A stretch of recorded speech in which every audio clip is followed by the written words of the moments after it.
নমস্কাৰ সকলোকে স্বাগতম জনাইছো আৰম্ভ কৰিছো আমাৰ আজিৰ অনুষ্ঠান অভিমত ইতিমধ্যে আপোনালোকে কামিং আপ দেখিছে আৰু নিশ্চয় গমো পাইছে আজিৰ অভিমতত আমি কি পাতিব বিচাৰিছো 26 দিন হল জুবিন গাৰ্গৰ অনুপস্থিতিত ৰাজ্যৰ আকাশ বতাহ এতিয়াও কিদৰে মুখৰিত হৈ আছে মানুহৰ মন আৰু মগজুত কিদৰে এতিয়াও জুবিনৰ অনুপস্থিতিয়ে ক্ৰীড়া কৰি আছে সেয়া আৰু নতুনকৈ কোৱাৰ কোনো প্ৰয়োজন নাই আৰু এনেকুৱা সময়ত আমি কেইটামান বিশেষ কথা আজি আকৌ এবাৰ ক'ব বিচাৰিছো মুখ্যমন্ত্ৰী হিমন্ত বিশ্ব শৰ্মাৰ দৃষ্টিগোচৰ কৰিব বিচাৰিছো মুন্না প্ৰসাদ গুপ্তা আৰু এছআইটি টিমৰ দৃষ্টিগোচৰ কৰিব বিচাৰিছো যিসকল জুবিন অনুৰাগীৰ একাংশক লৈ কিছু কথা আমি দৃষ্টিগোচৰ কৰিব বিচাৰো আৰু শেষত গৰিমা গাৰ্গ আৰু শিল্পী সমাজৰ প্ৰতিও কিছু কথা আমি ক'ব বিচাৰো তেখেতসকলৰ আমি দৃষ্টিগোচৰ কৰিব বিচাৰো প্ৰথমতে মাননীয় মুখ্যমন্ত্ৰী হিমন্ত বিশ্ব শৰ্মাৰ এটা বক্তব্য মই আপোনালোকক দেখুৱাই ল'ব বিচাৰো এই কাৰণেই যে আজিৰ পৰা আৰু মাত্ৰ কেইটামান দিনৰ পিছতেই এক সপ্তাহতেই আমি উদযাপন কৰিম দীপাৱলী মুখ্যমন্ত্ৰীয়ে সামাজিক মাধ্যম যোগেদি এই দীপাৱলী অনুষ্ঠিত কৰাক লৈ অসমৰ জনসাধাৰণৰ প্ৰতি বিশেষ আহ্বান জনাইছিল তেখেতে দীপাৱলী অনুষ্ঠিত কৰাৰ কথা ক'বলৈ গৈ তেখেতে নতুন বছৰৰ কথা কৈছিল 31st তেখেতে ঈদৰ কথা কৈছে তেখেতে খ্ৰীষ্টমাছৰ কথা কৈছে এনেকৈ তেখেতে এটা বিশেষ বক্তব্য ৰাখিছিল প্ৰথমতে মই সেই বক্তব্যটো আপোনালোকক দেখুৱাই ল'ব বিচাৰো তাৰ পিছত আমাৰ যিখিনি ক'বলগীয়া আমি কম চাওকচোন তেখেতে কি কৈছিল দীপাৱলী অতীজৰে পৰা আমি পালন কৰি আহিছো বোমা ফুটাব লাগে না লাগে মই নকম কিন্তু দীপাৱলীও পালন নকৰো যদি তেতিয়াহলে আমি বৰদিনো পালন নকৰিম যদি বৰদিন পালন নকৰো আমি নিউ ইয়াৰ্সও পালন নকৰো আৰু যদি নিউ ইয়াৰ্স পালন নকৰো তেতিয়াহলে আমি ঈদো পালন নকৰো আমি তেনেকুৱা কৰিব পাৰিম জানো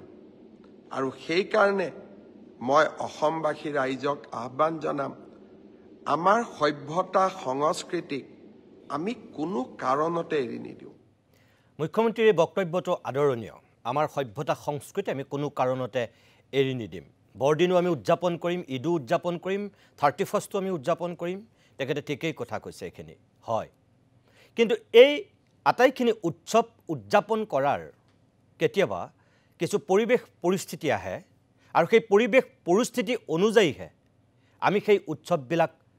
পালন কৰিম আৰু পালন কৰা উচিত মুখ্যমন্ত্ৰীয়ে কৈছে দীপাৱলীত আমি ফটকা ফুটাম নে নুফুটাম সেয়া মই ক'বলৈ নাযাওঁ কিন্তু একেজন মানুহে তেখেতে বৰপেটাৰ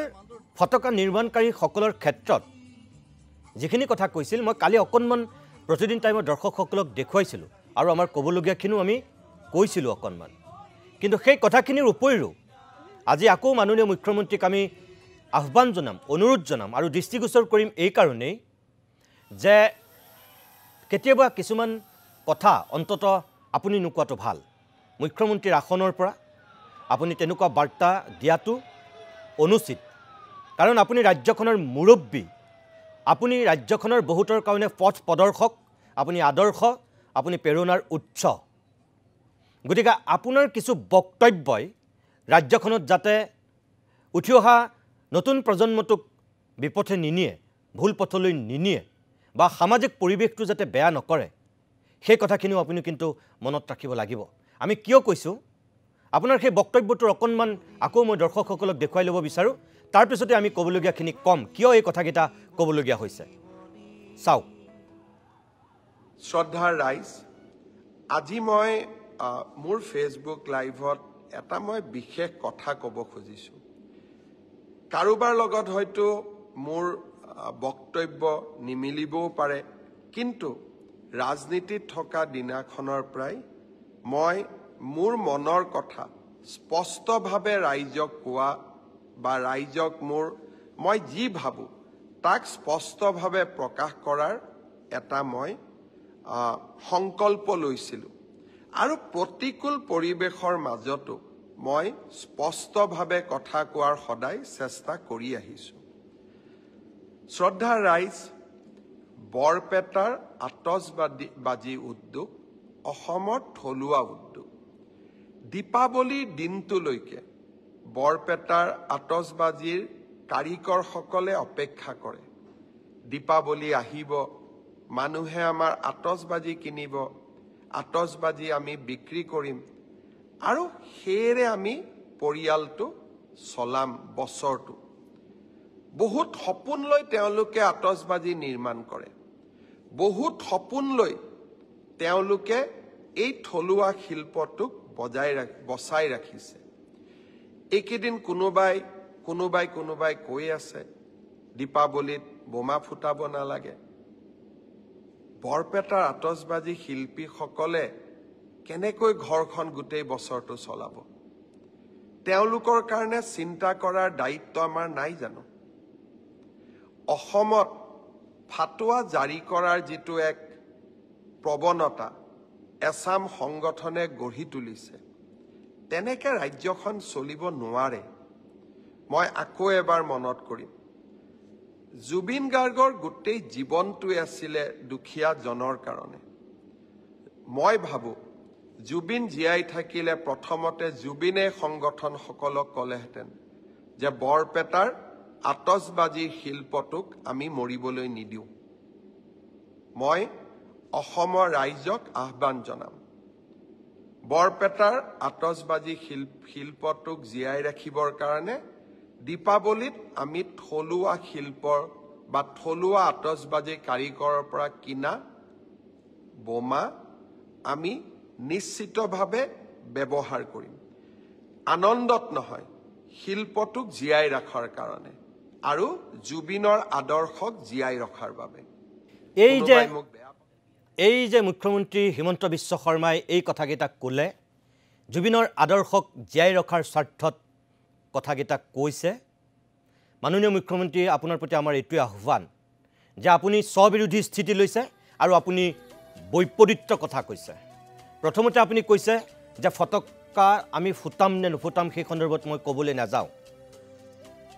আমি প্ৰথমটো বক্তব্যত দেখুৱাইছিলোঁ। আৰু তাৰপিছত এতিয়া যিখিনি বক্তব্য আমি দেখুৱাইছোঁ, ইয়াত আপুনি আকৌ এই কথাখিনিও কৈছে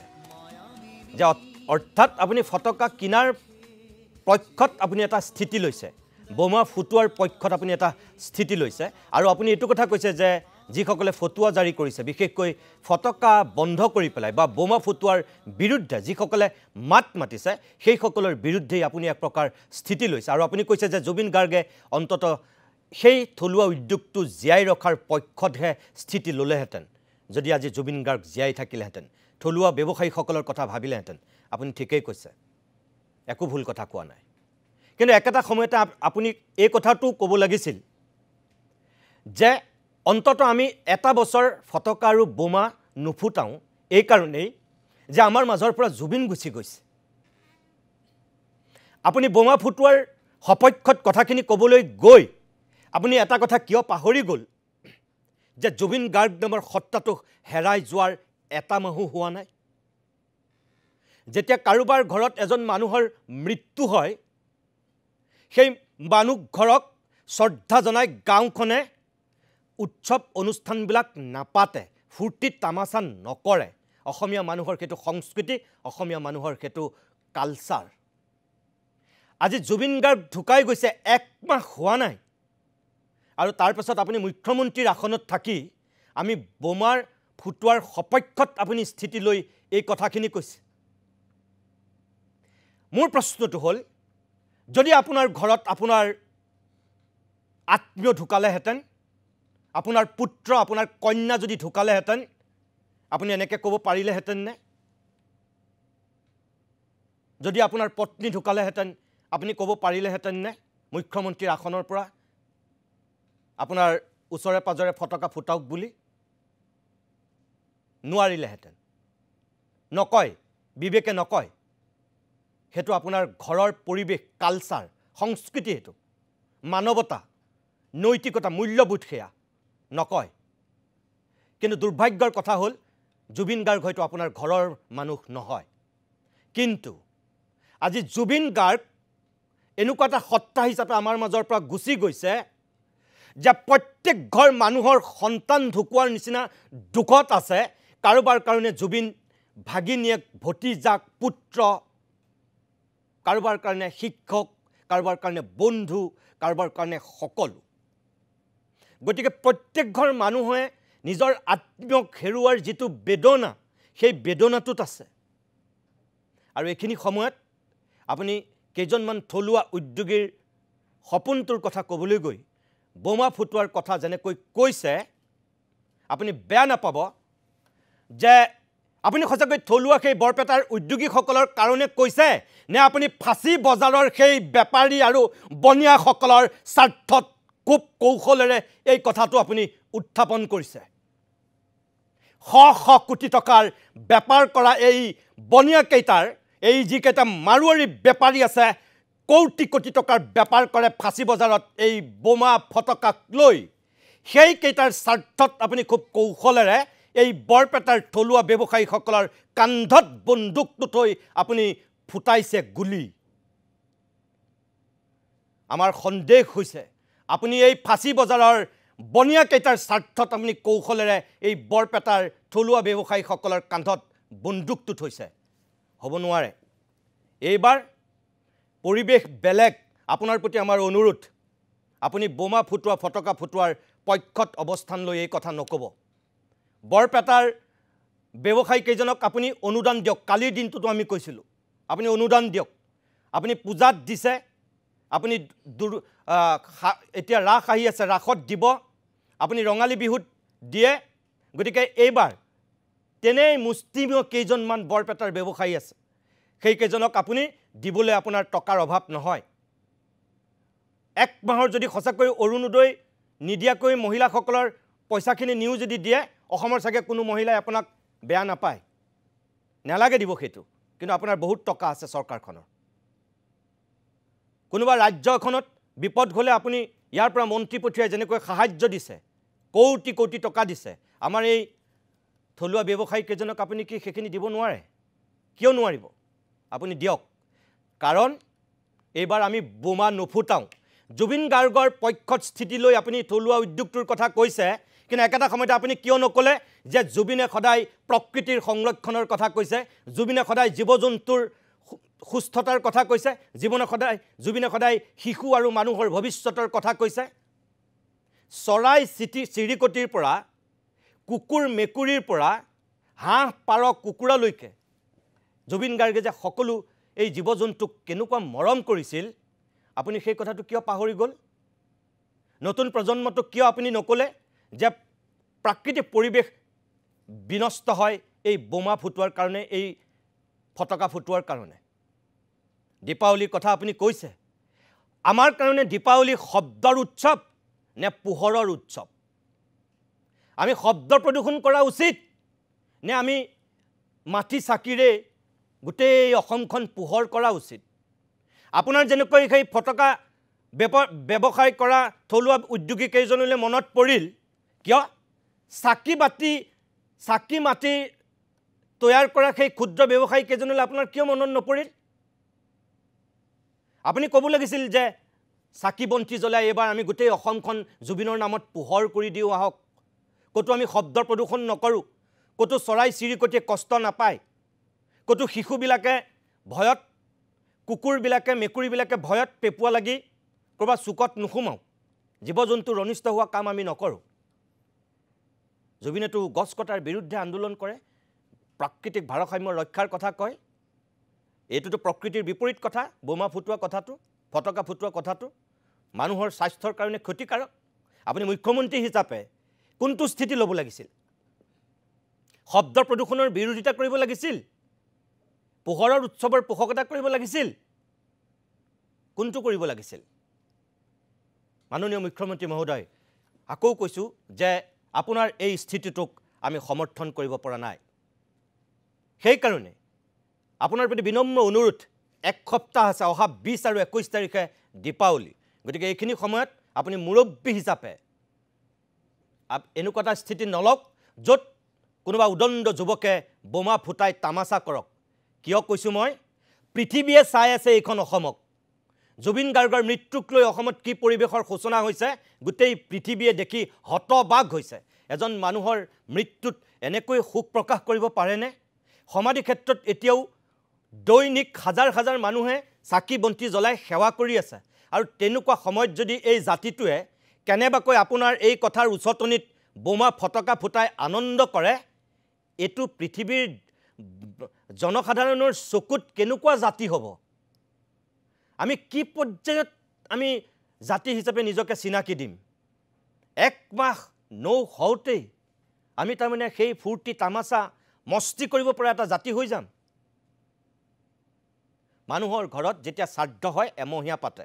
তিনিমহীয়া পাতে এবছৰীয়া পাতে এই এমহীয়াটো হ'বলৈ দিয়ক অন্তত জুবিন গাৰ্গৰ এমহীয়াটো হ'বলৈ দিয়ক এমাহ নৌ হওঁতেই এইবিলাক কথা কোৱাটো আচলতে অনুচিত নাজানো আপুনি কি থিয়ৰি উলিয়াই এনেকুৱা কিছু কথা ক'লে আকৌ কৈছোঁ ফাঁচী বজাৰৰ বেপাৰীৰ স্বাৰ্থত যদি আপুনি কৌশলেৰে এই কথাটো কৈছে অসমৰ মানুহে মানি নল'ব আৰু দ্বিতীয় কথা আপোনাৰ পৃষ্ঠপোষকতাতে যদি কোনোবা এই বনিয়াই এই কামটো কৰিবলৈ যায় এবাৰ কিন্তু কথা বেয়া হ'ব এবাৰ অসমৰ মানুহৰ ধৈৰ্য অসমৰ মানুহৰ সংযম এতিয়ালৈকে অসমীয়া মানুহে দেখুৱাইছে কি পৰ্যায়ত ৰক্ষা কৰিব পাৰে তেওঁলোকে আৰু কোনোবা বনিয়াই যদি এই ফটকা ফুটাই বোমা ফুটাই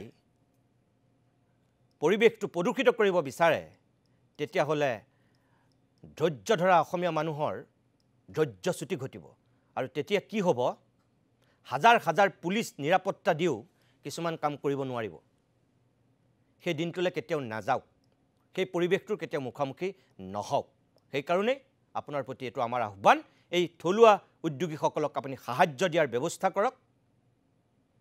আৰু তেওঁলোকেও সকাহ পাব আৰু অসমৰ মানুহৰো মন শান্ত হ'ব কোনো কুলাংগাৰে এবাৰ বোমা ফটকা ফুটাই তামাচা কৰিব নোৱাৰে সি অসমীয়া হ'ব নোৱাৰে পোহৰৰ উৎসৱ দীপাৱলী তেনেকৈ উদযাপন কৰক বোমা ফুটাই ফটকা ফুটাই নহয় আপোনাৰ প্ৰতি এইটো আমাৰ অনুৰোধ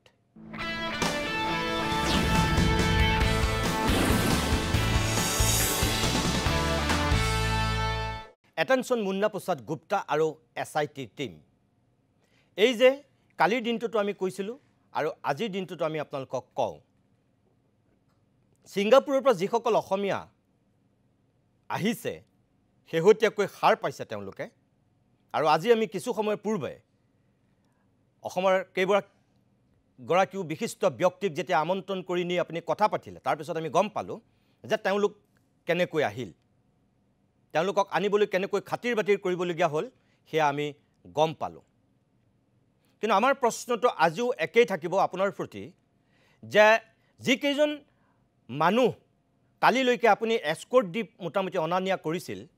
আজি আমি গম পোৱা মতে আগে পিছে সেই সিকিউৰিটি নাই কিন্তু একেই আগে পিছে নাথাকিব পাৰে কিন্তু তেওঁলোকক একেবাৰে গাড়ীৰ ভিতৰত কটকটীয়া নিৰাপত্তাৰ ব্যৱস্থাৰে লৈ গৈ একেবাৰে দৰ্জা মুখত নমাই SITৰ জেৰাৰ সন্মুখীন কৰাইছে আপোনালোকে তদন্তৰ খাতিৰত সেইখিনি কৰিছে আমি মানি লৈছোঁ কিন্তু অসমৰ মানুহৰ জনাৰ অধিকাৰ আছিল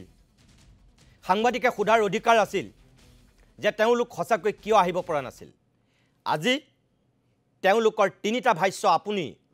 অসমৰ বিশিষ্ট ব্যক্তিক কোৱা বুলি আমি গম পাইছোঁ আপুনি হেনো কৈছে যে এটা তাত তদন্ত চলি থকাৰ কাৰণে আহিব পৰা নাই দুই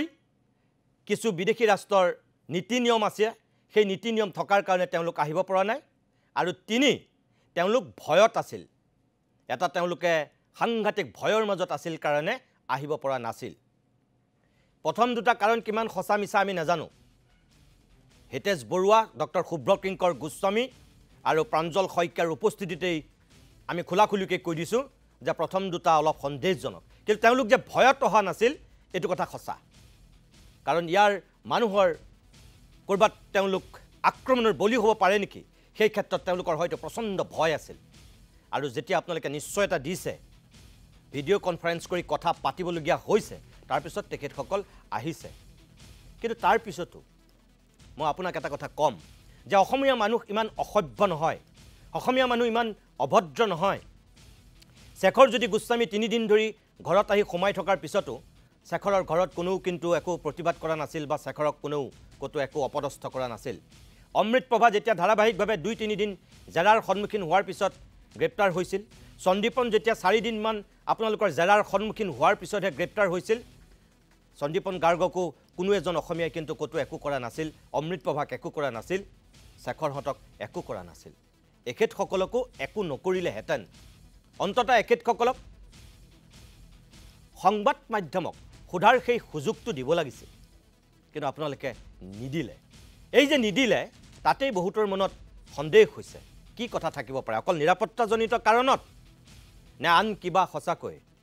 বেলেগ দিশ আছে মই আকৌ কৈছোঁ যে আপোনালোকে তদন্তৰ স্বাৰ্থত কিছুমান কথা মেইনটেইন কৰিছে কৰিবই সেইখিনি আমি সমৰ্থন কৰোঁ কিন্তু অসমৰ মানুহৰ কিছুমান কথা জনাৰ অধিকাৰ আছিল তেওঁলোকক যদি সাংবাদিকৰ মুখামুখি হ'বলৈ দিয়াত আপত্তি আছিল অসুবিধা আছিল তেনেহ'লে তেওঁলোকৰ হৈ আপুনি এছআইটিৰ মুৰব্বী হৈ বা আপুনি যদি নকয় ৰজি কলিতাৰ নিচিনা মানুহৰ হতুৱায়ো তেওঁলোকৰ সন্দৰ্ভত কিছু কথা আপোনালোকে অৱগত কৰাব লাগিছিল কিন্তু আজি কৰাইছে এই বিশিষ্ট ব্যক্তিকেইজনৰ আগত 3টা কাৰণ কৈ কিয় আপোনাক এই কথাকেইটা ক'বৰ কাৰণে কিয় এই 26 দিন সময় লাগিল 26 দিন অন্ততহে আপুনি এই বিশিষ্ট ব্যক্তিকেইজনৰ আগত এই 3টা কাৰণৰ কথা ব্যক্ত কৰিলে ইয়াৰ আগলৈকে কি আপুনি নিজে ক'ব নোৱাৰিলে এছআইটিৰ কোনো এজন সদস্যই কি এই কথাকেইটা সংবাদ মাধ্যমৰ আগত ক'ব নোৱাৰিলে বিশিষ্ট ব্যক্তিৰ আগত যদি ক'ব পাৰে আপোনালোকে সংবাদ মাধ্যমৰ আগত কিয় ক'ব নোৱাৰিলে ক'ত অসুবিধাটো আছিল আজি তেখেতসকলে সোধাৰ কাৰণে ক'বলৈ বাধ্য হ'ল নিজে কোৱাৰ প্ৰয়োজন বোধ নকৰিলে নেকি এই যে মানুহৰ মাজত সন্দেহ হৈছে ন্যায় প্ৰক্ৰিয়াটোৰ প্ৰতি যে মানুহৰ কৰবাত অলপ আশংকা জাগিছে আপোনালোক হৈছে আঁঠুৱাৰ তলৰ মহ অসম চৰকাৰৰ মুখ্যমন্ত্ৰীৰ অধীনত কাম কৰা একোগৰাকী বিষয়া আপোনালোকৰ এই এছআইটিৰ তদন্তই কি গতি দিব এইবিলাক কাৰণটো সন্দেহ সৃষ্টি কৰাইছে ইয়াৰ আগতো সিআইডিৰ তদন্ত হৈছে এছআইটিৰ তদন্ত হৈছে ইয়াৰ আগত আটাইতকৈ চৰ্চাত থকা এছআইটিখনেই আছিল পাকিস্তান লিংক গৌৰৱ গগৈ পাকিস্তান লিংকক লৈ যিখন এছআইটি গঠন কৰিছিল সেই এছআইটি আৰু এই এছআইটিক লৈ অসমত 3-4 মাহ পানী ঘোলা হৈছিল সঠিক ৰূপত তদন্ত কৰিছে সঠিক ৰূপত প্ৰতিবেদন দিব আৰু সেইমতে ব্যৱস্থা গ্ৰহণ কৰিব স্বয়ং মুখ্যমন্ত্ৰীয়ে কৈছিল এছআইটিৰ গাত ভেজা দি গৌৰৱ গগৈ বোলে আইএছআই ট্ৰেইনিং ল'বলৈ পাকিস্তানলৈ গৈছিল এই বন্ধু ৰাষ্ট্ৰখনতে আজিলৈকে আপোনালোকে তেওঁলোকক আনিব পৰা পৰিৱেশ নহ'ল আপোনালোক যাব পৰা পৰিৱেশ নহ'ল আৰু সেইখন পাকিস্তান শত্ৰু ৰাষ্ট্ৰ সেইখনত গৈ এই আলিটকিৰ নিচিনা কোনোবা কালপিতক অসম চৰকাৰে গঠন কৰা এছআইটিয়ে সোধা পোছা কৰিবগৈ পাৰিব এয়া হৈছে এছআইটিৰ প্ৰকৃত স্বৰূপ চৰিত্ৰ বৈশিষ্ট্য তাতকৈ মই একো নকওঁ গতিকে যিখিনি ন্যূনতম বিশ্বাস আস্থা জাগ্ৰত কৰিব লাগে এছআইটিৰ মুৰব্বী হিচাপে আপুনি বা আপোনাৰ টিমটোৱে সেইখিনি কৰাটো উচিত এতিয়া আপুনি প্ৰত্যেক দিনেই সংবাদ মাধ্যমৰ আগলৈ ওলাই আহিছে আমি শুকুৰবাৰে আমি সেই কথাখিনি কোৱাৰ পিছত আপুনি শনিবাৰৰ পৰা ওলাই আহিছে এয়া আপোনালোকৰ দায়িত্ব আৰু কৰ্তব্য আছিল আজি এই পৰিৱেশটো নহ'লহেঁতেন সন্দেহ ঘনীভূত নহ'লহেঁতেন যোগিনী সেই কথাখিনি যদি আপুনি আগতেই ক'লেহেঁতেন সেই কামটো যদি কৰিলেহেঁতেন নকৰিলে কাৰণে আজি এই ফল হৈছে গতিকে আপোনাৰ প্ৰতি অনুৰোধ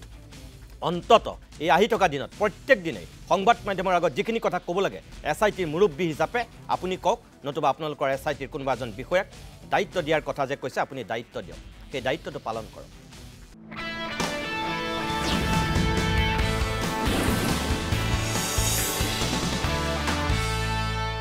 মুখ্যমন্ত্ৰী হিমন্ত বিশ্ব শৰ্মা এছআইটিৰ মুৰব্বী মুন্না প্ৰসাদ গুপ্তা আৰু এছআইটিৰ বাকী সদস্যসকল আৰু তাৰপিছত আমি জুবিন গাৰ্গৰ একাংশ অনুৰাগী আৰু গৰিমা শইকীয়া গাৰ্গ আৰু শিল্পী সমাজৰ প্ৰতি শেষত এটা আহ্বান জনাব বিচাৰিছোঁ এই যে সোণাপুৰৰ সমাধি ক্ষেত্ৰত গৈ একাংশ জুবিন অনুৰাগী বুলি পৰিচয় দিয়া যুৱতীয়ে উদ্ভণ্ডালি কৰিছে এই মানুহখিনিক প্ৰশাসনে নিয়ন্ত্ৰণ কৰিবৰ কাৰণে তাত পুলিচ প্ৰশাসন ইতিমধ্যেই অধিক নিয়োগ কৰিছে সেইখিনিলৈকে ঠিকেই আছে কিন্তু যিসকল জুবিন অনুৰাগীয়ে তাত অসভ্যালি কৰিছে সেই মানুহখিনিক আমাৰ অনুৰোধ যে আপোনালোকে অন্ততঃ যদি সঁচাকৈ জুবিনক কলিজাৰ পৰা ভাল পাইছিল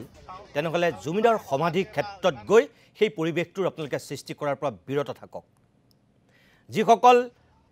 তেনেকুৱা জুবিন অনুৰাগীৰ মাক দেউতাকে আমাৰ এই অনুষ্ঠান চাইছে অভিভাৱকে এই অনুষ্ঠান চাইছে আপোনালোকৰ প্ৰতি আমাৰ অনুৰোধ আপোনাৰ নিজৰ সন্তান যদি সঁচাকৈ তেনেকুৱা পৰিৱেশত গৈছে তালৈ তেতিয়াহ'লে আপোনালোকে কিবা প্ৰকাৰে হ'লেও ব্যৱস্থা কৰক গৰিমা গাৰ্গৰ প্ৰতিও আমাৰ অনুৰোধ এইটোৱেই যে তেখেতেও এটা আকৌ ৰাজহুৱা আনুষ্ঠানিক আহ্বান জনাওক অন্ততঃ জুবিন গাৰ্গৰ সমাধি ক্ষেত্ৰত যাতে কোনো তেনেকুৱা দুষ্কৃতিকাৰীৰ প্ৰৱেশ নঘটে গৰিমা গাৰ্গে অন্ততঃ আহ্বান এটা জনাওক ৰাজহুৱাকৈ যে জুবিনৰ আত্মাৰ স্বাৰ্থত জুবিন গাৰ্গক ভাল পোৱাৰ স্বাৰ্থত এই সমাধি ক্ষেত্ৰত একমাহ নহওঁতেই একাংশ যে জুবিন অনুৰাগী বুলি পৰিচয় দিয়া দুষ্কৃতিকাৰীয়ে যে তাত অপসংস্কৃতি পোহাৰ মেলিছেগৈ নকৰিবলগীয়া কাম কৰিছেগৈ নঘটাবলগীয়া ঘটনা ঘটাইছেগৈ তাৰ পৰা বিৰত থাকক অন্ততঃ গৰিমা বৌ মুখখনলৈ চাই এই কামখিনি কৰাৰ পৰা বিৰত থাকক আৰু গৰিমা বৌয়ে এইসকলক এটা আহ্বান জনাওক দ্বিতীয় এই যে সামাজিক মাধ্যমত এটা আন্দোলন আৰম্ভ হৈছে ডিজিটেল বিপ্লৱ হৈছে যে হেছটেগ জুবিন গাৰ্গ ন্যায় বিচাৰি গৰিমা বৌয়েও 10 দিন সময় দি এটা আহ্বান জনাইছে একাংশ শিল্পী সমাজেও 10 দিনৰ ভিতৰত ন্যায় বিচাৰিছে আমি জানো যে যিমানেই দীঘলীয়া হ'ব সিমানেই কৰবাত অথন্তৰ ঘটিব এইটো সঁচা কথা কিন্তু গৰিমা বৌ প্ৰতিও আমাৰ আহ্বান যে আমি যদি তদন্তকাৰী বিষয়াক যদি তেনেকৈ এটা টাৰ্গেট দি দিওঁ চৰকাৰখনে কৰবাত কিন্তু সুযোগহে পাব যে আনকি গৰিমা গাৰ্গেও যদি 10 দিনৰ ভিতৰত ন্যায় বিচাৰিছে তেনেহ'লে আমি ক্ষিপ্ৰতাৰে ন্যায় প্ৰক্ৰিয়া আগুৱাই নিয়াৰ স্বাৰ্থতেই আমি কিছুমান বস্তু হয়তো বাদ দিবলগীয়া হ'ল বুলি পিছত কৈ দিবলৈও আছে সেই সুযোগটো এই তদন্তকাৰী বিষয়াসকলক শিল্পী সমাজেও দিব নালাগে গৰিমা গাৰ্গেও দিব নালাগে জুবিন গাৰ্গৰ আত্মীয় স্বজন পৰিয়ালৰ কোনো সদস্যই আচলতে এইখিনি সময়ত দিব নালাগে তদন্ত প্ৰক্ৰিয়াটোৰ ওপৰত যেহেতু আমি বিশ্বাস ৰাখিছোঁ সেই বিশ্বাস আৰু আস্থা পোষণ কৰি আমি ক'ব পাৰোঁ যে ক্ষিপ্ৰ কৰক কিন্তু এটা 10 দিন 8 দিন বা এনেকৈ 5 দিনৰ সময় দিয়াটো বৰ চাগে উচিত নহ'ব আমি আকৌ কৈছোঁ যে গৰিমা গাৰ্গৰ সেই আহ্বানক আমি সন্মান জনাইছোঁ কিন্তু সেই আহ্বানে যাতে তদন্তকাৰী প্ৰক্ৰিয়াত কৰবাত ব্যাঘাত নজন্মায় সেয়াও কিন্তু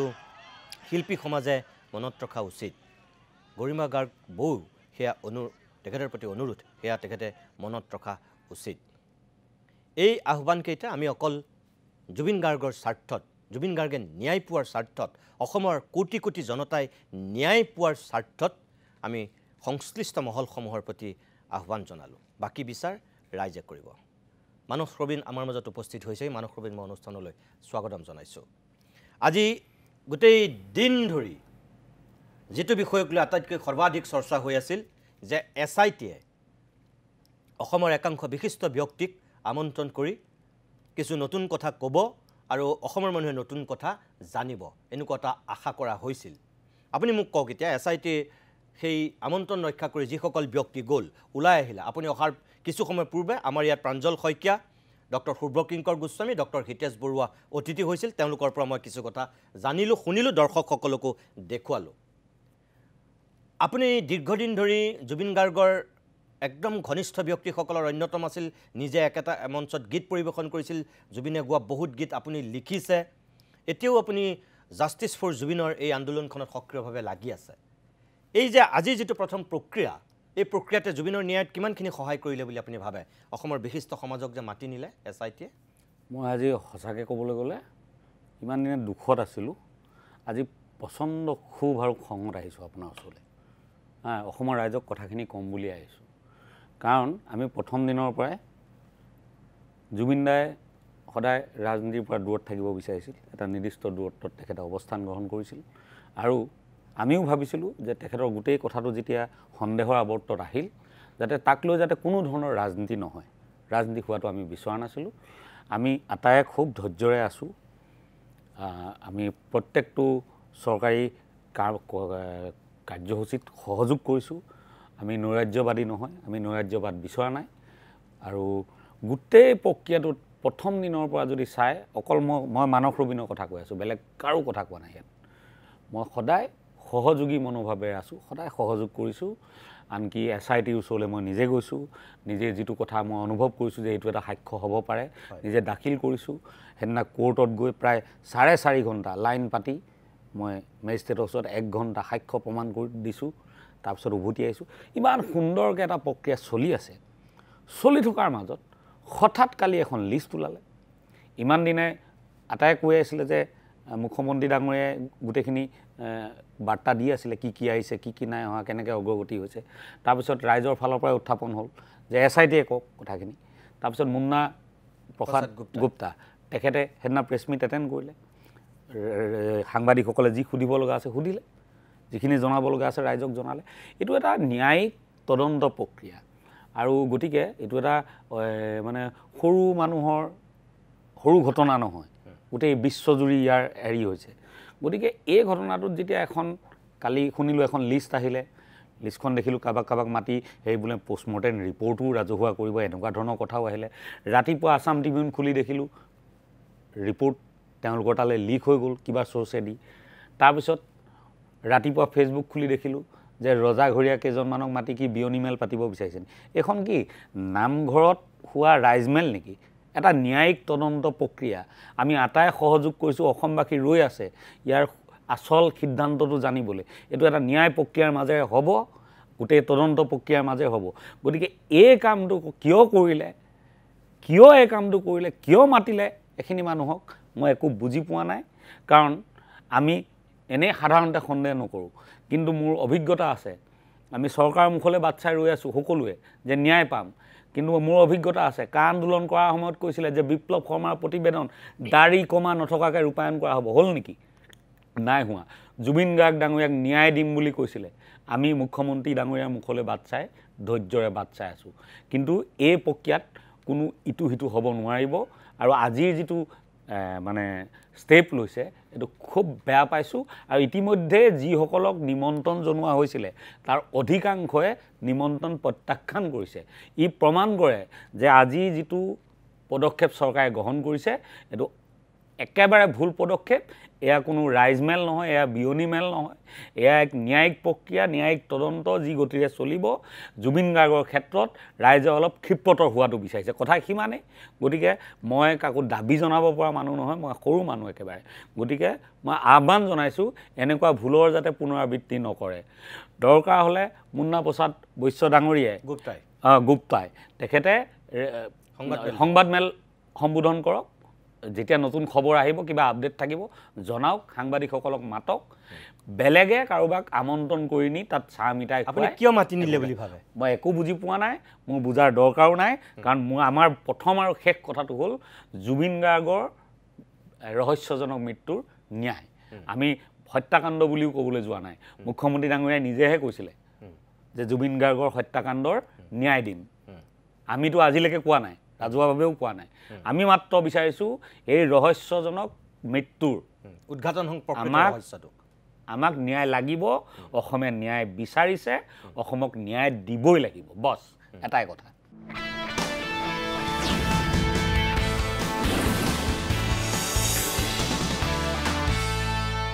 মই মানস ৰবীনৰ কাষলৈ আহিম, কিন্তু তাৰ আগতে আজিৰ সেই বৈঠকত অংশগ্ৰহণ কৰা অসমৰ এগৰাকী জ্যেষ্ঠ সাংবাদিক অতনু ভূঞাই সংবাদ মাধ্যমৰ আগত কি কৈছিল মই সেই অকণমান আপোনালোকক দেখুৱাই ল'ব বিচাৰোঁ। তাৰপিছতে মানস ৰবীনৰ কাষলৈ আহিম। তেওঁলোকে আজি আমাক যিবোৰ কথা কৈছে, মোটামুটি আপোনালোকে ইয়াৰ 90% কথা ইতিমধ্যে আপোনালোকৰ আগত কৈছে, সাংবাদিকৰ আগত ইতিমধ্যে ইয়াৰ 90% কথা কৈছে। তাৰ 10% কিছুমান কথা আমাক কৈছে। আৰু এই কথাটো চবেই কৈছিলে পষ্টমৰ্টেম ৰিপৰ্ট আমাক দেখুৱাব নেকি, কিন্তু আমি জানো যে পষ্টমৰ্টেম ৰিপৰ্ট আমাক দেখুৱাটো সম্ভৱপৰ নহয়। এইটো কোৰ্টত তেওঁলোকে দাখিল কৰিব যেতিয়া সেয়া দিব। তেওঁলোকে যিবোৰ নতুন তথ্য দিছে সেই তথ্যৰ ভিতৰত এটা তথ্য মই ক'ব পাৰোঁ যে জুবিন গাৰ্গৰ দুৰ্ঘটনা বা মৃত্যু বা গোটেই সমগ্ৰ ব্যৱস্থাটোৰ তদন্ত চলি থকা অৱস্থাতেই শ্যাম কানু মহন্তৰ আৰ্থিক খেলিমেলি সমগ্ৰ ব্যৱস্থাটোক লৈ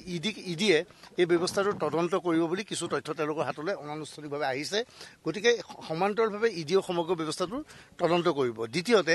আমি যিবোৰ কথালৈ আশংকা প্ৰকাশ কৰি আছিলোঁ যে ছিংগাপুৰত ব্যক্তিকেইজনৰ সাক্ষ্য গ্ৰহণ কৰা হৈছে নে নাই ছিংগাপুৰৰ য'ত ঘটনা সংঘটিত হৈছে তাত কি হৈছে সেইখিনি ছিংগাপুৰ আৰক্ষীয়ে সমান্তৰালভাৱে কৰি আছে আৰু আজি তেওঁলোকৰ এটা মেইল আহিছে যে ভাৰত গৃহ মন্ত্ৰালয়ৰ জৰিয়তে আমাৰ CID-লৈ মেইল আহিছে যে ছিংগাপুৰলৈ অসম পুলিচকে কোন যাব বিচাৰে তাৰ তালিকাখন বিচাৰিছে আৰু গৈ কি কৰিব বিচাৰে সেই তথ্য বিচাৰিছে গতিকে 2 এদিনতে সেই অনুমতিটো পাব আৰু তাৎপৰ্যপূৰ্ণ এই সমগ্ৰ ঘটনাৰ লগত যে এইটো এটা কি পৰিৱেশত জুবিন গাৰ্গৰ মৃত্যু হ'ল কাৰোবাৰ দায়িত্ব জ্ঞানহীনতাৰ বাবে আমাৰ কাষৰ পৰা জুবিন গাৰ্গ হেৰাই গ'ল নেকি সেই এংগুলটো তেওঁলোকে চিন্তা কৰিছে নিশাৰ ভাগত ঘটনা আগৰ নিশা জুবিন গাৰ্গ ক'ত আছিল কি পৰিৱেশ পৰিস্থিতিৰ মাজত আছিল আৰু কি পৰিৱেশৰ মাজত তেওঁ জাহাজত গৈছিল সেই বিষয়টোৰ ওপৰত তেওঁলোকে অনুসন্ধান কৰি কিছু ভাল তথ্য পাইছে বুলি আমাক সদৰি কৰিছে গতিকে বাকী আপোনালোকে যিখিনি 90% জানে সেইখিনি তাৰ ওপৰত আমি জানো আমি এই কথাটো নহয় আমি বুজি পোৱা নাই আচলতে আমাক কিয় মাতি আছে আমি নাজানো যে আমাক বহুত আমাক বিশেষজ্ঞ বুলি কৈছে বিশেষজ্ঞ বুলি নহয় আমিও নাজানো হয়তো মই ভাবিছোঁ যে মই যিহেতু বিষয়টোৰ ওপৰত যথেষ্ট নিউজ কৰি আছিলোঁ হয়তো মোক সেইবাবে মাতিছিল মোৰ নিচিনা আপোনালোকেও কৰিছে বহুতে আপত্তিও কৰিছে যে ইয়াত আপোনালোকক মতাৰ কাৰণে খুৰুঙা পাব আইনৰ খুৰুঙা পাবলৈ এই কথাটো বুজি পোৱা নাই যে আমি অসমৰ প্ৰতিজন লোকে এতিয়া জুবিনৰ বাবে ন্যায় হোৱাটো বিচাৰোঁ আমি মই মোৰ প্ৰথম পৰিচয় সাংবাদিক আপোনালোক সাংবাদিক ক'ৰবাত কিবা জুবিনৰ ঘটনাৰ সংক্ৰান্তত যি তথ্য পাওঁ য'তে সৰু তথ্য নাপালেও আমি তাক বিচাৰি যোৱাটো প্ৰয়োজন গতিকে আমাৰ যি তথ্য যোগান ধৰিছে গতিকে তথ্যখিনি লোৱাটো আমাৰ প্ৰয়োজন আজি মই কিছু তথ্য লাভ কৰিছোঁ সেই তথ্য আপোনালোকক সদৰি কৰিছোঁ আৰু কিছু তথ্য আছে যিবোৰ তথ্যটো মই ৰাজহুৱা কৰিব নোৱাৰিম কিন্তু মোৰ কনফিডেঞ্চ বৃদ্ধি পাইছে মই ইয়াৰ জৰিয়তে এইটো ক'ব বিচাৰোঁ যে SIT-য়ে বা অমুকে আমাক মেনিপুলেট কৰিছে সেইটো কোনো মিছা কথা এইটো কোনো কথা নহয় মই ভাবিছোঁ আজি যাক আমন্ত্ৰণ হৈছে তেওঁলোক অহাটো উচিত আছিল আৰু যদি SIT-ৰ সন্মুখত তেওঁলোকে উপস্থিত হৈ ইয়াত জুবিনৰ ন্যায়ৰ বাবে মাত নামাতি কেৱল ফেচবুকত বা বাহিৰত কথা লিখিলে নহ'ব SIT-ৰ সন্মুখত আজি আহি কথা ক'বলৈ গোটাব লাগিছে আমি SIT-ৰ পিছত বহু পৰামৰ্শ দিছোঁ আমাৰ বহুতে লিখিত পৰামৰ্শ দিছে আমি দাবী উত্থাপন কৰিছোঁ নোডেল অফিচাৰ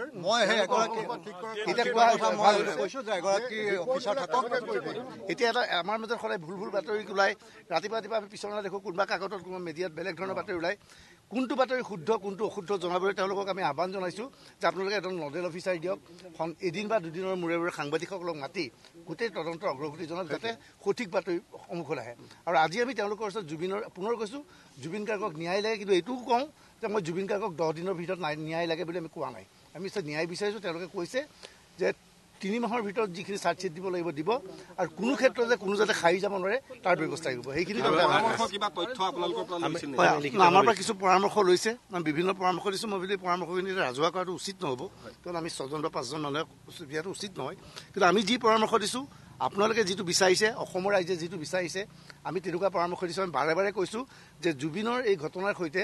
জড়িত ব্যক্তিসকল যাতে কোনো ক্ষেত্ৰতে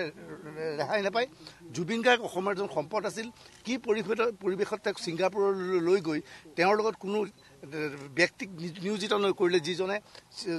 24 ঘণ্টাই জুবিনক চালেহেঁতেন ইয়াৰ বাবে দায়ী কোন শ্যামকান্ত মহোদয় কিয় ব্যৱস্থা নল'লে সেইবিলাক প্ৰশ্ন আমি উত্থাপন কৰিছোঁ যিহেতু আপোনালোকক মাতিলে অসমৰ ৰাইজেও প্ৰতিটো ঘটনা গোটেইখিনি জানিব বিচাৰে ৰাইজে এইটো ক্ষেত্ৰত আশ্বস্ত হ'ব পাৰে নেকি যে আপোনালোকে যিটো পৰামৰ্শ দিছিল যে নডেল অফিচাৰ নিউজ কৰিব সাংবাদিক মেল অনুষ্ঠিত কৰিব সেইটো ক্ষেত্ৰত তেওঁলোকে কেনেকুৱা আৰু আমি কৈছোঁ যে 90 ডেইজৰ ভিতৰত যিখন চাৰ্জশ্বিট দিব এতিয়া সমগ্ৰ প্ৰক্ৰিয়াটো যে জুবিন গাৰ্গক আমি মনতে এটা ধাৰণা লৈ ল'লে নহ'ব যে জুবিন গাৰ্গক এনেকৈ হত্যা কৰা হৈছে জুবিন গাৰ্গ এনেকৈ কৰা হৈছে এওঁলোকে এটা প্ৰচেছত আগবাঢ়িছে হয়তো তেওঁৰ মাজত হত্যাৰ গোন্ধ থাকিব পাৰে হয়তো কাৰোবাৰ হত্যাধাৰা এটা সন্নিৱিষ্ট হৈছে তেওঁলোকে কৈছে হত্যাধাৰা সন্নিৱিষ্ট কৰিছোঁ গতিকে আমি কোনো ক্ষেত্ৰতে আটাইতকৈ কঠোৰ শাস্তি দিবলৈ চেষ্টা চলাম আৰু পোষ্টমৰ্টম ৰিপৰ্টৰ বিষয়ে আমাক অৱগত কৰা নাই গতিকে কোৱাটো উচিত নহ'ব আৰু সমগ্ৰ প্ৰক্ৰিয়া আমি বিচৰাও নাই আৰু সমগ্ৰ প্ৰক্ৰিয়াটো ভালভাৱে গৈছে বুলি আমি ভাবোঁ তেওঁলোকৰ কথা বতৰা যিখিনি শুনিলোঁ আৰু আমাকতো ক'লে নহ'ব আমি কোৰ্টত চাৰ্জশ্বিট দিয়াৰ পিছত গম পাম আচলতে সেয়া আছিল জ্যেষ্ঠ সাংবাদিক অতনু ভূঞাৰ বক্তব্য আৰু তেখেতে স্পষ্টকৈ কৈছে যে 90% কথা ইতিমধ্যেই অসমৰ সংবাদ জগতে জানে তেখেতসকলে তালৈ গৈ 10% নতুন কথা জানিছে আৰু সেই নতুন কথাখিনিৰ ভিতৰত অতনু ভূঞাই কোৱা মতে কি আছে কি আছিল মানস ৰবীন এই কথাখিনি মুন্না প্ৰসাদ গুপ্তাই বা তেখেতসকলৰ আন কোনোবা এজন বিষয়াই কি নিজে সংবাদ মাধ্যমৰ আগত ক'ব নোৱাৰিলেহেঁতেন নেকি মই সেই কথাটোকেতো ক'লোঁ যে এই কামটোৰ কোনো দৰকাৰ নাছিল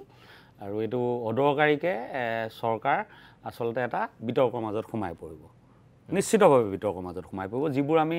এতিয়া মই নিজৰ মোৰ ফেচবুক খুচৰি চালেও গম পাব মই আনকি কোনোবাই যদি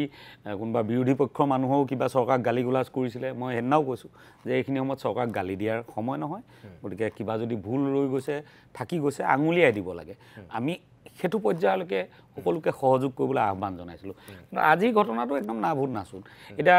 অতুন দাৰ প্ৰতি মোৰ গোটেই সন্মান ৰক্ষা কৰিও মই এটা কথা অতুন দাক ক'বই লাগিব যে অতুন দাই কৈছে যে মই যিহেতু সাংবাদিক গতিকে তথ্য আহৰণ কৰিবলৈ গৈছোঁ আপুনি আজিৰ তাৰিখত ডিজিটেল মাধ্যমৰ সাংবাদিক আপোনাৰ লগত কেমেৰাটো থাকিব লাগিছিলে কি কৈছে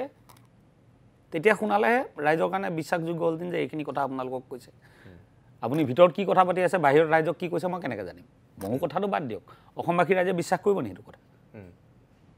আপোনাৰ লগত কেমেৰা থাকিব লাগিছে 2 নম্বৰ তেওঁলোকে পৰামৰ্শ দিয়া বুলি কৈছে যে পৰামৰ্শ দিয়াৰ কথাটোলৈ আহিলে কথাবোৰতো সব একেবাৰে ধুঁৱলি কুঁৱলি হৈ যায় তাৰমানে কি CID যিটো ডিপাৰ্টমেণ্ট যাৰ একদম সবতকে মানে বিজ্ঞ লোকক লৈ SIT গঠন কৰা হৈছে বুলি অসম চৰকাৰে কৈছে তেওঁলোক এতিয়া সন্দেহৰ আৱৰ্তত আহিব কিয় আহিব শুনক অসম চৰকাৰে সেকেন্ড টাইম পোষ্টমৰ্টেম নকৰাম বুলি কৈছিল তাৰপিছত ৰাইজে আহ্বান জনালে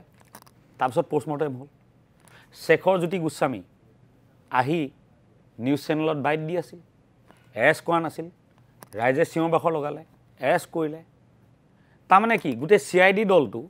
সন্দীপন গাৰ্গ এৰেষ্ট কৰা নাছিল ৰাইজে চিঞৰ বাখৰ লগালে এৰেষ্ট কৰিলে এতিয়া অতনু ভূঞা ডাঙৰীয়া সহিতে যিসকল গৈছিলে তেওঁলোকে এতিয়া SITক ক'লে যে আপোনালোকে প্ৰেছ মিট দিয়া আৰম্ভ কৰক এতিয়া তাৰমানে প্ৰেছ মিট দিয়া আৰম্ভ কৰিব তেওঁলোকে কৈ আহিলে যে এইকেইটা পদ্ধতিৰে যাওক তাৰমানে কি অসমৰ ৰাইজে গোটেইবিধ বাদ দেখুৱাই আছে তাৰমানে CID ডিপাৰ্টমেণ্টৰ মানুহে তেনেহ'লে সব পদত্যাগ কৰক অসমৰ ৰাইজক নতুনকৈ মকল কৰি দিয়ক এই ডিপাৰ্টমেণ্টটো কথাটো তেনেকুৱাহে হৈছে গতিকে মই ভবা নাই মই নিজে SITত গৈছোঁ মই সেইদিনাও কৈছোঁ যে তদন্ত তেওঁলোকৰ ধুনীয়াকৈ আগবঢ়াই নিছে কিন্তু আজি এই মানে বিয়নি মেলখন কেলে পাতিলে মই হেতুত মানে কিন্তু একেবাৰে খৰ্গহস্ত মই একো বুজি পোৱা নাই মানে এই কথাটো যে অসমৰ মানুহে 90% জানে আৰু 10% কি জনাই পঠিয়ালে তেওঁলোকক বাকি মানুহত কেনো মানে ইমান ওপৰ তুলিবলৈ কি হ'ল বাকি মানুহে নজনা 10% তেওঁলোকে অকল জানে যিকেইটা কথা জনাইছে বুলি কৈছে সেইকেইটা কথাটো হেৰিয়ৰ জৰিয়তে জনাব পাৰিলে তাতোতকৈ ডাঙৰ কথা মই সুধিছোঁ প্ৰশ্ন কৰিছোঁ চৰকাৰক যে আসাম ট্ৰিবিউনত যিটো নিউজ ওলাইছে সেই নিউজটো সঁচা নে মিছা আসাম ট্ৰিবিউন এখন অসমৰ ঐতিহ্যমণ্ডিত কাকত গতিকে সেই নিউজটো কেনেকৈ লিক হ'বলৈ পালে যদি সঁচা হয় আৰু যদি মিছা হয় বা লিক হোৱা নাই তেনেহ'লে কাকতৰ বিৰুদ্ধে গোচৰ তৰিব নাই জয় জুবিন্দা বুলি কোৱা ল'ৰাক যে জেলত ভৰাই থৈছে এই কাকতখনৰ বিৰুদ্ধে গোচৰ তৰিব নে নাই চৰকাৰে মোক সেই প্ৰশ্নটোৰ উত্তৰ লাগিব আপুনি যিকেইটা কথা কৈছে ময়ো মন কৰিছোঁ যে অতনু ভূঞাই যিকেইটা কথা কৈছে যে এটা তাৰ ভিতৰত কৈছে যে শ্যাম কানুক ইডিয়ে তদন্ত কৰি গোটেই সা সম্পত্তিৰ এটা দিশু এই ঘটনাটোৱে পোহৰলৈ আনিলে সেইটো আগতে গম পাইছোঁ সেইটো আগতে কৈছে মোৰ কথা হ'ল নতুন কথা নহয় এইটো শ্যাম কানুৰ সম্পত্তিৰ তথ্য বিচাৰি অসমীয়া মানুহ এতিয়া পাগল হৈ থকা নাই অসমৰ মানুহে কাৰ কিমান সম্পত্তি আছে কোনে ক'ত কি কৰিছে এই সব ভুচুক ফুচুক এই সব কথা মূল কথাটো লাগে মূল কথাটো লাগে যে মূল কথাটো তাত কি কি কোৱা হ'ল এতিয়া আপুনি যদি চাই তেনেহ'লে অতনু ভূঞাৰ কথাৰ গোটেই মই যদি কেইটামান পইণ্ট আপোনাক কৈ দিওঁ তেনেহ'লে 1 নম্বৰ ছিংগাপুৰৰ আৰক্ষীয়ে তাত সমান্তৰালভাৱে তদন্ত চলাই আছে বুলি কৈছে সেইটো কথা ইতিমধ্যে আমি নিউজত আগৰ পৰাই গম পাওঁ আমি কি পৰিৱেশত জুবিন গাৰ্গৰ মৃত্যু হৈছিল সেই বিষয়ত অনুসন্ধান হৈছে বুলি কৈছে হেতুটো আমি ইয়াত শুনি আছোঁ গোটেই কথাটো শুনি আছোঁ অনুসন্ধান যি হ'ব বৈঠকলৈ আমন্ত্ৰণ পোৱা সকলো লোকে সেই উপস্থিত থকাটো প্ৰয়োজনীয় আছিল আৰু ছিংগাপুৰৰ আৰক্ষীয়ে তদন্তকাৰী দলৰ বিষয়াৰ নাম তালিকা বিচাৰিছে ইয়াৰ পৰা কোন কোন যাব সেই তাৰ এখন তালিকা বিচাৰিছে এইটো নতুন কথা বেলেগ এখন দেশলৈ যাবলৈ হ'লে কোন কোন যাব লিষ্টখন এনেও দিব লাগিব মই আপোনাক এতিয়া কোনটো কথা সুধিব ডাঙৰ কথা এটাও নাই তাত এই কথাটোহে মই আপোনাক সুধিব বিচাৰিছোঁ যে আমাৰ ইয়াত এমলেটৰ কথা কৈ থকা হৈছিলতো আৰু মুখ্যমন্ত্ৰীটো কোন কাহানী বাই কৈছিল যে ছিংগাপুৰত আৰক্ষী গৈ উপস্থিত হ'লগৈ বুলি ডিজিপিয়ে কৈছিল যে কাইলৈ যাব বুলি মুন্না প্ৰসাদ গুপ্তাই কৈছিল যাবলৈ একদম সাজু আজি ৰাতিৰ ভিতৰত ভাল খবৰটো আহিলে যাব বুলি আজিৰ পৰা সেই কথাখিনি কোৱা প্ৰায় 15 দিন বেছি হ'ল চাগৈ এই কথাখিনি কোৱা কিন্তু আজিলৈকে নগ'ল এতিয়া কৈছে কোন কোন যাব ইয়াৰ পৰা তালিকাখন বিচাৰিছে ঠিক আছে এখন বিদেশী ৰাষ্ট্ৰ এখন সিস্টেম আছে আমি সেইটো বুজি পাবই লাগিব অলপ সময় লাগিবই ঘপককে যাওঁ বুলি ক'লে এখন শিলপুখুৰী চানমাৰি নহয় যে ঘপককে গৈ উপস্থিত হ'ব হেতুক লৈ কোনেও প্ৰতিবাদ কৰা নাই হেতুক লৈ কোনেও একো কোৱা নাই মাত্ৰ কৈছে যে অসমৰ আৰক্ষী যাব পৰাৰ ব্যৱস্থাটো কৰিব লাগে হেতু কথাহে কৈ থকা হৈছিল সেই কথাটোকে মই ক'ব বিচাৰিছোঁ যে আজি আমাৰ পবিত্ৰ মাৰ্ঘেৰিটা আছিল আজি আমাৰ সৰ্বানন্দ সোণোৱাল আছে হিমন্ত বিশ্ব শৰ্মা নিজে ইমান শক্তিশালী গৃহমন্ত্ৰী অমিত শ্বাহৰ এজন ঘনিষ্ঠ ব্যক্তি তাৰপিছত বাৰু আমি এখন বন্ধু ৰাষ্ট্ৰৰ এই প্ৰক্ৰিয়াটো আদায় কৰাৰ ক্ষেত্ৰত এই 25 দিন লগাটো বহু মানুহে যিটো সামাজিক মাধ্যমত কৈ আছে যে এইটো 25 দিন কিয় লাগিলে যায় এই যে গোটেই কাৰবাৰটো লেহেমীয়া হৈ গৈছে আজিলৈকে তালৈ গৈ তাত যদি উপস্থিত হৈ তদন্ত কৰি আহি SITয়ে যদি ইয়াত কথাখিনি ক'লেহেঁতেন মানুহৰ মনত এই সন্দেহ আশংকা এইবিলাক নহ'লহেঁতেন যিটো কাৰণে এতিয়া চৰকাৰখন অলপ খলঠেকত পৰিছে এনেধৰণৰ কাৰবাৰবিলাক কৰিবলগীয়া হৈছে এতিয়া বিশিষ্ট ব্যক্তিক আমন্ত্ৰণ কৰি নি বুজাবলগীয়া হৈছে ক'বলগীয়া হৈছে এটা মূল কথাটো হ'ল এই ফৰেন পলিচি ক্ষেত্ৰত মই বিশেষ একো নাজানো গতিকে নজনা কথাত মই মন্তব্য নিদিওঁ কিন্তু এটা কথা ঠিক যে যেহেতু শত্ৰু ৰাষ্ট্ৰ নহয় গতিকে আমাৰ তেনেকুৱা ব্যৱস্থা আছিল আৰু সকলোৱে বিভিন্ন বাট দেখুৱাইছিল যে এই পৰ্চনটো CBIক দি দিয়ক CBI ইণ্টাৰপলৰ লগত মানে হেৰি আছে গতিকে ইণ্টাৰপলৰ জৰিয়তে এই কামটো কৰিব পৰা যাব এনেকুৱা ধৰণৰ যিসকল জনা মানুহ তেওঁলোকে বহুত আগৰ পৰা কৈ আছিল সেই কথাখিনি শুনা নাছিল ঠিক আছে তাৰ ফলাফলটো এইটো তাতোতকৈ আগৰ কথা ক'ম যে জুবিনদাৰ নিজৰ ভাতৃ সন্দীপন গাৰ্গ গৈছিল তেখেত এজন APS হয় আৰু এটা কথা আছে once a police always a police once a doctor always a doctor এজন পুলিচ ছুটিত থাকিলেও পুলিচ যেতিয়া এনেকুৱা এটা ঘটনা হৈ গ'ল গতিকে তেখেতৰ প্ৰাথমিক ডিউটি আছিল যে তাত থকা বটলকেইটা চিজ কৰি লৈ অহা এই হেৰিয়ৰ মোবাইলটো চিজ কৰা সিদ্ধাৰ্থৰ মোবাইলটো চিজ কৰা শেখৰৰ মোবাইলটো চিজ কৰা বেগ চিজ কৰা এই যিবোৰ কথা আছে সেইখিনি তেওঁ এটা পুলিচ অফিচাৰ হিচাপে যোৱাই নাই নহয় নহয় ভাগ হিচাপেহে গৈছে আৰে পুলিচজন সাৰ পাই যাব লাগিব মই এটা গায়ক মই বিয়া এখনলৈ গৈছোঁ বিয়া খাবলৈ গৈছোঁ হঠাৎ মাহলটো এনেকুৱা হৈ গ'ল যে গান এটা গাই দিব লাগে মোৰ গায়কটো জাগি যাব লাগিব তাত once a police always a police once a doctor always a doctor doctor এজন গৈছিলে মিটিৰ খাবলৈ লগে লগে মানুহ এজনক কিবা এটা অসুস্থ হৈ গ'ল লগে লগে পুলিচজন তাত কিয় সাৰ নাপালে তেওঁ পুলিচ আত্মাটো কিয় সাৰ নাপালে তৎক্ষণাত তেওঁ পুলিচ আত্মাটো জাগিব লাগিছিলে আৰু সেইখিনি মুহূৰ্তত নাজাগিলেও অন্ততঃ ছিংগাপুৰ এৰাৰ আগে আগে বা এয়াৰপৰ্টত এৰা এৰি ভাৰতৰ দিল্লী এয়াৰপৰ্টত এৰা এৰি হোৱাৰ আগে আগে তেওঁ পুলিচ আত্মাটো জাগিব লাগিছিলে তেতিয়া সেই বহুতখিনি সাক্ষ্য প্ৰমাণ আমি তেতিয়াই পাই গ'লোহেঁতেন যে তেওঁ পুলিচ হিচাপে এইখিনি লৈ আহিছে গতিকে সেইটো তেওঁৰ প্ৰাথমিক ভুল বা যা হওক সেইখিনি কথাৰ ওপৰত ৰাইজেও প্ৰশ্ন তুলিছে বিভিন্ন ধৰণৰ প্ৰশ্ন উঠিছে তাৰ ফলশ্ৰুতিতে এদিন আজি সন্দীপন গাৰ্গক গ্ৰেপ্তাৰ কৰা হৈছে আজি কিমান দিনৰ পিছত গ্ৰেপ্তাৰ কৰা হৈছে আপুনি পৰিক্ৰমাটো চাই লওক গতিকে এইবোৰ কিবা কিবি লেকুনা আছিলেই সেইবোৰত আমি কোনোদিনে কোনো ধৰণৰ কথা ক'বলৈ যোৱা নাই কিন্তু আজি যিটো মানে বিয়নি মেল পাতিলে আপোনাৰ মতে বিয়নি মেল একদম চিধা চিধি কথা না ক'বলগীয়া বিশেষ কথা কৈছে কি ইনপুট পালে আপুনি কওকচোন আপুনি সাংবাদিক হিচাপে সদায় নিউজ কৰি আছে কি নতুন কথা পালে কওক ছিংগাপুৰলৈ যোৱা কথাটোতো আগৰ পৰাই আলোচনা হৈ আছে আৰু ফাইনেলি যদি কিবা এখন চিঠিৰ উত্তৰ আহিছে সেইটো কথা সংবাদ মাধ্যমক এনেও জনাই দিব পাৰিলেহেঁতেন এইটো একো বহুত ডাঙৰ কথা নহয় মুখ্যমন্ত্ৰীয়ে ডাঙৰীয়াই যিকোনো এটা সময়তে ক'ব পাৰিলেন যে ছিংগাপুৰ অথৰিটিৰ ফালৰ পৰা আমালৈ লেটাৰ আহিছে আমালৈ লিষ্ট পঠাইছে আমুক তাৰিখে আমাৰ দল ৰাওনা হ'ব খতম তাৰ কাৰণে এই মানুহ এখিনিক মাতি চৰকাৰ নিজে বিপদত পৰা এটা মানে বিতৰ্ক আগতে যদি আমি এটা বেলেগক গালি পাৰিছিলোঁ যে এইবোৰ কথাত বিতৰ্ক নকৰিবা এইবোৰ কথা এতিয়া আমাৰ মুখখন বন্ধ হৈ গ'ল ন আজি ঘটনাটোৰ পৰা আমি পিছুৱাই গ'লো আমি কাকো একো ক'ব নোৱাৰোঁ এতিয়া আৰু মই এটা কথা কৈছোঁ ৰাইজ অত্যন্ত দুখত আছে ধৈৰ্য ধৰি আছে দুখ কেতিয়া ক্ষোভলৈ পৰিণত হয় বেছি সময় নালাগে কিন্তু মই সকলোকে কৈছোঁ এই কথাটো ঠিকেই কৈছে আপুনি যিটো কথা কৈছে আমিও কৈ আছোঁ কোনোবা ডাঙৰ নেতাৰ বক্তব্য আমি বহুত দেখুৱাই আছোঁ কিন্তু সাধাৰণ ছাত্ৰ সন্থাৰ কৰ্মীৰ পৰা একেবাৰে খাটি খোৱা মানুহলৈকে আপুনি কোৱা ক্ষোভটো কি পৰ্যায়ত আছে মই তাৰ এটা উমান দিব বিচাৰোঁ আজি ডিব্ৰুগড়ত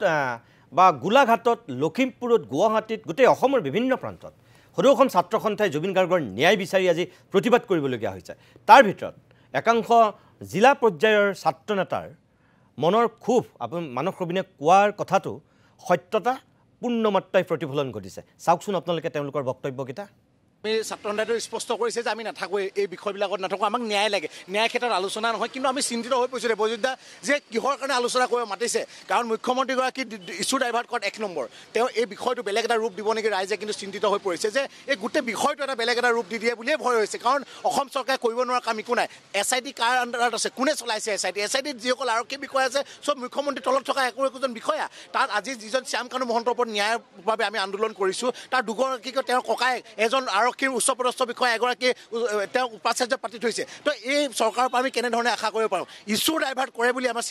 আমি চিন্তিত হৈ পৰিছোঁ আমি জানিব বিচাৰিছোঁ যে যিসকল লোক গৈছে তেওঁলোকে ৰাজহুৱাকৈ কথাবোৰ কওক যাতে এই বিষয়টো বেলেগ এটা ৰূপ দিব নিবিচাৰে এই কথাটোৱে আমি মানে চিন্তা কৰি আছোঁ হিমন্ত বিশ্ব শৰ্মাই এটা কথা জানি লোৱাটো ভাল যে ইছ্যু ডাইভাৰ্ট কৰাটো বন্ধ কৰক অসমৰ ৰাইজ সজাগ হৈ আছে জুবিন দাক অসমবাসী ৰাইজে ভগৱান বুলি ভাবে প্ৰাণত আছে তেখেতৰ ক্ষেত্ৰত অসমবাসী ৰাইজে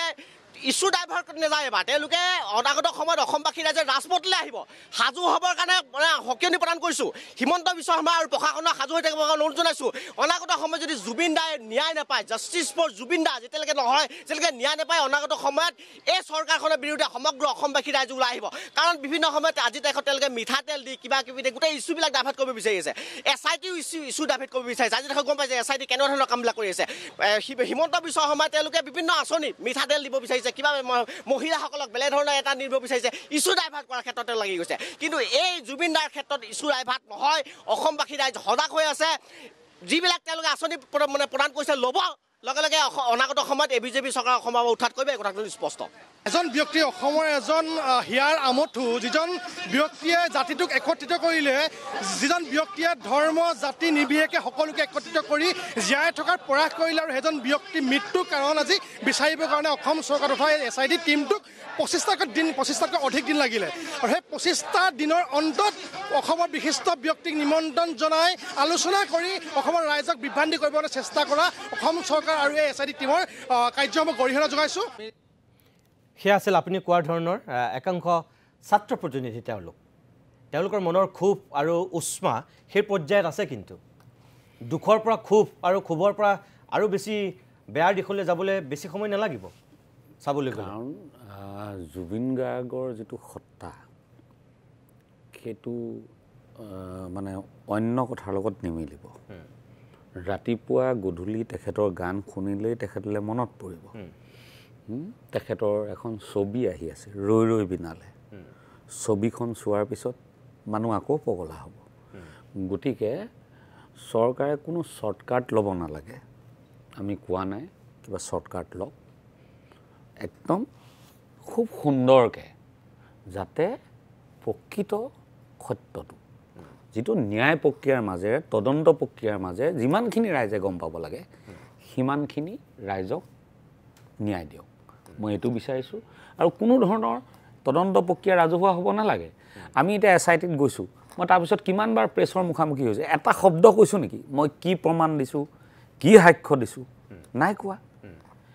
এইটোৱে হ'ল একদম মূল কথা সুধিম বুলিও সোধা নাই সুধিবও নোৱাৰে সুধিলেও নকওঁ গতিকে এইখিনি তথ্য আমি দিছোঁ SITয়ে কি তথ্য পাইছে আমাৰ জনাৰ দৰকাৰ নাই আমি খালি শেষত ন্যায়টো পাব লাগিব কি কাৰণে হ'ল আমি একদম সঠিক গতিত যাব লাগে একদম 100% কোনেও ক'ব নোৱাৰে মই নিজৰ কথাটো কৈছোঁ আজি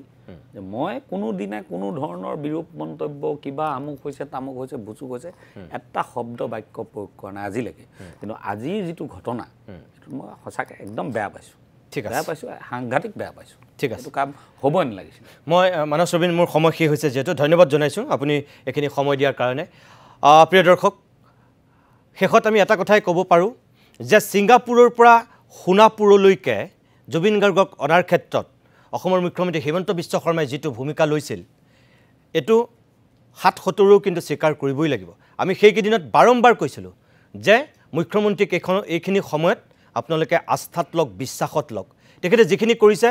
সকলো উজাৰি দি কৰিছে তাত কোনো কৃপণালী কৰা নাই আৰু তেখেতৰ যিটো আন্তৰিকতা সেই অসমৰ মানুহে দেখিছে আমি তেখেতক ভুৰি ভুৰি প্ৰশংসা কৰিছিলোঁ সেই পদক্ষেপটো লোৱাৰ কাৰণে। আকৌ কৈছোঁ, ছিংগাপুৰৰ পৰা সোণাপুৰত জুবিন গাৰ্গৰ শেষ কৃত্যলৈকে মুখ্যমন্ত্ৰীয়ে এক চিকুটো চাগে কৃপণালী কৰা নাছিল, সৰ্বোচ্চ উজাৰি দিছিল। কিন্তু তাৰ পিছত লাহেকৈ মুখ্যমন্ত্ৰীয়ে এনেকুৱা কিছুমান কথা ক'বলৈ ল'লে, এই যে প্ৰথম হত্যা কৰা শব্দটো তেখেতে ব্যৱহাৰ কৰিলে, তাৰ পিছৰ পৰাই কিন্তু পৰিৱেশটো অকণমান ধূসৰ হৈ গ'ল। তেখেতেই প্ৰথম উচ্চাৰণ কৰিলে জুবিন গাৰ্গক হত্যা কৰা হোৱা এই শব্দটো। তাৰ আগলৈকে অসমীয়া মানুহে ভবা নাছিল সঁচাকৈ হত্যা হৈছে নেকি। জুবিন গাৰ্গ পানীত ডুবি মৰিছিল বুলি ভাবিছিল কোনোবাই তেওঁ চিজাৰ হৈ ঢুকুৱা বুলি ভাবিছিল বা দুৰ্ঘটনা বুলি ধৰি লৈছিল। মুখ্যমন্ত্ৰীৰ মুখত ওলোৱাৰ পিছতহে তেনেকৈ ভাবিল, আৰু তাৰপিছত লাহে লাহে বিভিন্ন বক্তব্যত SITৰ এই তদন্ত প্ৰক্ৰিয়াত হোৱা কিছুমান খেলিমেলি গাফিলতি যিখিনি কথা মানস ৰবিনে কৈ গৈছে, মানুহৰ হেঁচা, সংবাদ মাধ্যমৰ হেঁচা, সংবাদ মাধ্যমৰ দৃষ্টিগোচৰ, তাৰ পিছে পিছে SIT যাব লাগিছিল, SIT আগে আগে, তাৰ পিছে পিছে যাব লাগিছিল সংবাদ মাধ্যম আৰু অসমৰ জনতা। গ'ল আগে আগে অসমৰ জনতা, গ'ল সংবাদ মাধ্যম, তাৰ যেন পিছে পিছে SIT গ'ল, তেনেকুৱা এটা পৰিৱেশৰ সূচনা হ'ল, যাৰ কাৰণে আজি এই বিশিষ্ট ব্যক্তিক আমন্ত্ৰণ কৰি চাফাই দিবলগীয়া হৈছে SITৰ মুৰব্বীয়ে। মানস ৰবিনে কৈছে এই পৰিৱেশ আৰু দুনাই নহওক। আমিও আশা কৰোঁ তেনেকুৱা বেমেজালিৰ সৃষ্টি নহওক। SITৰ ওপৰত আস্থা ৰাখক, বিশ্বাস ৰাখক অসমৰ মানুহে, আৰু তেনেকুৱা এটা পৰিৱেশ SITয়ে দিয়ক। সেইটোৱে SITৰ প্ৰতি আমাৰ আহ্বান, অসম চৰকাৰৰ প্ৰতি আমাৰ আহ্বান। জুবিন গাৰ্গে ন্যায় পাবই লাগিব। Justice for Zubeen Garg. আজিৰ অভিমত ইমানতে সামৰিছোঁ। নমস্কাৰ।